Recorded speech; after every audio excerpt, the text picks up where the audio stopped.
Embrace the power of knowledge at Sanskriti University, ranked first in most promising university in engineering and management in India. Visit www.sanskriti.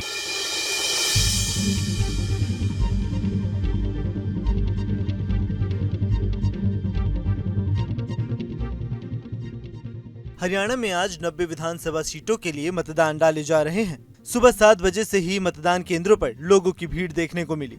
इस चुनाव में 2 करोड़ से ज्यादा मतदाता अपने मताधिकार का इस्तेमाल कर रहे हैं। आज मुख्यमंत्री नायब सैनी, कांग्रेस के भूपेंद्र सिंह हुड्डा और विनेश फोगाट जैसे तमाम बड़े नेता अपनी किस्मत आजमा रहे हैं। ये कैसे आज के दिन को आप स्पेशली देख रहे हैं, क्योंकि आपके लिए लोग मतदान कर रहे हैं? देखिए, बहुत बड़ा उत्सव है, एक वोटिंग का जो दिन होता है, और आज पूरा हरियाणा जोश और उल्लास और उसी एक नई उम्मीद के साथ में आज पूरा हरियाणा वोट करने जा रहा है। और कार्यकर्ता होने के नाते, एक पार्टी के मैं कैंडिडेट होने के नाते सबको बधाई भी देती हूँ और सबको मैं आमंत्रित करती हूँ कि सब वोट करने जरूर जाएं, अपने घर से जरूर निकलें। क्या क्या महत्वपूर्ण मुद्दे हैं, खासतौर पर क्योंकि आप खेल जगत से आती हैं, आपको लगता है कि आप जीतती हैं या कांग्रेस पार्टी सरकार बनाती है तो खेल स्तर पे एक नई उपलब्धियां हरियाणा हासिल करेगी? मैं सिर्फ देखो, 10 साल पहले जब हुड्डा साहब जब मुख्यमंत्री थे हरियाणा के, तो जो हमारा खेल था वो उसका स्तर बहुत अलग था। और आज भी सभी खिलाड़ी ये उम्मीद कर रहे हैं, और हम नहीं चाहते कि हम सिर्फ खिलाड़ियों तक सीमित रहें।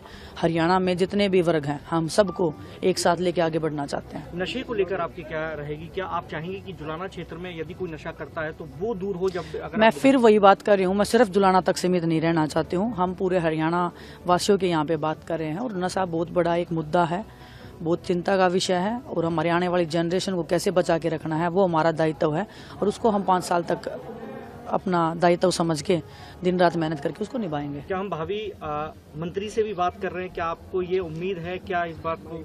नहीं, ये मेरे हाथ में नहीं है कोई भी चीज़। मेरे हाथ में इतना है, मैंने मेहनत की है, हमें टिकट मिला था, हम लड़ रहे हैं। बाकी जो भी आगे की जो चीज़ें होंगी 5 तारीख के बाद में, वो सबके सामने होंगी। वो मेरा फैसला नहीं होता, वो आलाकमान का होता है। चाहे कोई मंत्री है, मुख्यमंत्री है, प्रधानमंत्री, वो पार्टी डिसाइड करती है। 1027 ऐसे उम्मीदवार हैं जिनके भाग्य का आज फैसला होना है। इस बार सत्तारूढ़ बीजेपी राज्य में जीत की हैट्रिक बनाने की कोशिश में है, तो वहीं कांग्रेस 1 दशक के सूखे को खत्म करने की उम्मीद में। हरियाणा के मुख्य निर्वाचन अधिकारी पंकज अग्रवाल के मुताबिक 2,03,54,350 मतदाता इस बार चुनाव में वोट डालेंगे। सभी 90 विधानसभा सीटों में कुल 1031 उम्मीदवार चुनाव लड़ रहे हैं, जिनमें 101 महिलाएं शामिल हैं। उम्मीदवारों की सूची में 464 निर्दलीय उम्मीदवार हैं।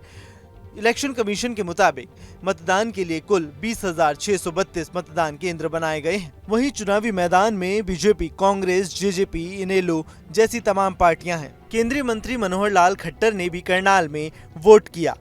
वोट करने के बाद मनोहर लाल खट्टर ने जनता से वोट डालने की अपील की। कहा कि प्रशासन ने सभी व्यवस्थाएं कर ली हैं और चुनाव शांतिपूर्ण तरीके से हो रहे हैं। बीजेपी को जीत का भरोसा है और हम तीसरी बार राज्य में सरकार बनाएंगे।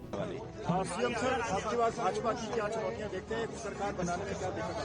कोई दिक्कत नहीं है, हमारे मुख्यमंत्री तय है, हमारी मेजोरिटी आने वाली है और एकदम स्मूथ तरीके से भारतीय जनता पार्टी सरकार बनेगी। कितनी सीटों की उम्मीद कर रहे हैं सर? 50 सीट। सर, दलितों की बात की जा रही थी, लेकिन हमारी शैलजा खुद दलित है, उन्होंने भी कहा कि अब पार्टी आला कमान सोचेंगी क्या करना है क्या नहीं करना है। तो आपको लगता है कि जिस असमंजस की स्थिति बनी हुई है, उसी में हम आश्वस्त हैं कि अनुसूचित जाति का समाज, समाज ज्यादातर उनका जो झुकाव है वो भारतीय जनता पार्टी की तरफ है। सर, एक महत्वपूर्ण खटाखट प्रॉमिसेस किए गए, लेकिन अब हिमाचल में हो या इसके साथ ही ओलंपिक मेडलिस्ट मनु भाकर ने झज्जर में वोट डाला। कैथल से कांग्रेस के उम्मीदवार आदित्य सुरजेवाला ने मंदिर में जाकर मत्था टेका और पूजा अर्चना की। हरियाणा में बढ़ चढ़कर लोग मतदान केंद्र पहुंच रहे हैं। सुबह से ही मतदान केंद्रों पर मतदाताओं की लंबी कतारें देखने को मिली। Bureau report, News Nation. Embrace the power of knowledge at Sanskriti University, ranked first in most promising university in engineering and management in India. Visit www.sanskriti. News nation अब व्हाट्सएप पर खबरों की ताजा अपडेट के लिए न्यूज नेशन के इस QR code को स्कैन करें।